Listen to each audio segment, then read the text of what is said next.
শুভ সন্ধ্যা বন্ধুরা, আবারও চলে এলাম এক সন্ধ্যাকালীন ক্রিকেট আড্ডায়। আগামীকাল দুপুর 1:30 থেকে India versus South Africa second টি-20 ম্যাচ হতে চলেছে।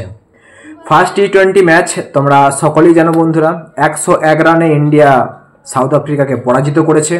আর সেকেন্ড যে টি-20 ম্যাচ সেটাও আমরা আশা করব as a Indian cricket fan সেটাও ইন্ডিয়া জিতবে, সাউথ আফ্রিকাকে পরাজিত করবে।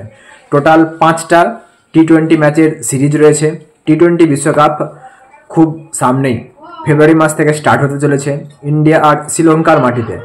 তো এই যে টি-20 বিশ্বকাপ ফেব্রুয়ারি মাস 2026 ফেব্রুয়ারি মাস থেকে স্টার্ট হতে যাচ্ছে, আমরা সকলেই খুব আশাবাদী ইন্ডিয়ায় সেই বিশ্বকাপ আবার জয়লাভ করবে। আর টি-20 বিশ্বকাপেতে আমার মনে হয় যেটা শুভমান গিলকে খেলানো ঠিক নয়, ওর বদলে সঞ্জু স্যামসন, যশস্বী জয়সওয়াল ওপেনার হিসেবে খেলানো অনেক বেস্ট পারফরমেন্স দেবে। বন্ধুরা তোমরা অবশ্যই তোমাদের মতামত কমেন্ট বক্সে জানাবে। শুভমান গিলকে কি রাখা উচিত, না জয়সওয়াল বা সঞ্জু স্যামসনকে চান্স দেওয়া উচিত, একটা সুযোগ দেওয়া উচিত?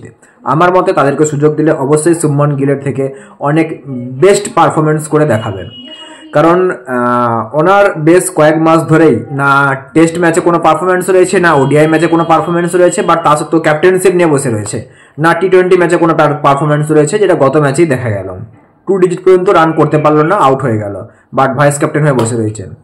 জানি না গৌতম গম্ভীরের এখন হয়তো এটাই উদ্দেশ্য, আমাদের যাকে প্রিন্স বলা হয় তাকে নাকি 3 ফরম্যাটেই ক্যাপ্টেনশিপ করা হবে। টি-20 বিশ্বকাপের আগেই হয়তো দেখা যাবে সূর্যকুমার যাদবকে ক্যাপ্টেনশিপ থেকে সরিয়ে আমাদের প্রিন্সকে ক্যাপ্টেনশিপ করে দেওয়া হয়েছে, যাকে বলা হয় যুবরাজ শুভমান গিল, যার কোনো পারফরমেন্স নেই ক্রিকেটে এই মুহূর্তে।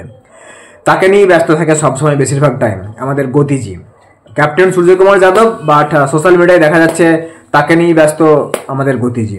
যাই হোক, খুব শীঘ্রই 2026 যে বিশ্বকাপ চালু হতে চলেছে সেখানে হয়তো দেখা যাবে তাকেই ক্যাপ্টেন করে দিয়েছে। জানি না কি চলছে, কি লবিবাজি চলছে, বাট আমার মতে আমার যুক্তিতে বলা হয় যে পারফরমেন্স দিতে পারবে তাকেই টিমে রাখা উচিত। কারণ বহু প্লেয়ার এরকম বসে রয়েছে যারা সুযোগের অভাবে তাদের অ্যাকচুয়ালি যে ট্যালেন্ট সেই প্রতিভাটা নষ্ট হয়ে যাচ্ছে, তারা দেখাতে পারছে না, তারা ইন্ডিয়ান ক্রিকেট টিমের হয়ে খেলতে পারছে না।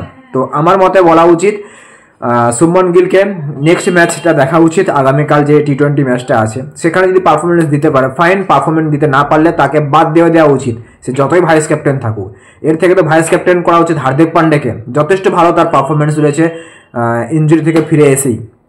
তো বন্ধুরা তোমরা অবশ্যই তোমাদের মতামত কমেন্ট বক্সে কমেন্ট করে জানাবে, আর তোমাদের বেস্ট টি-20 প্লেয়ারকে তার নাম কমেন্ট করে জানাবে।